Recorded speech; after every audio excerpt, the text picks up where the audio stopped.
అసలు అందం అంటే ఏంటి? అది రూపమో, రంగో, అలంకారమో కాదు. ఏ ఒక్కరి జడ్జ్మెంటో, అభిప్రాయమో కాదు. ఒక కవి వర్ణనో, చిత్రకారుడి బొమ్మో కాదు. మరేంటది? అందమంటే గుణం. అమ్మాయి నయుండి చెప్తున్నా, I don't want people to call me beautiful.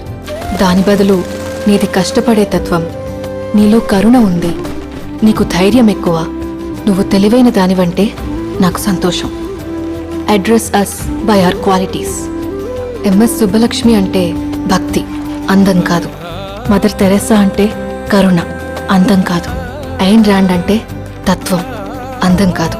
Saraswati అంటే విద్య, దుర్గా అంటే ధైర్యం, గౌరీ అంటే తపస్సు, లక్ష్మి అంటే శుభం.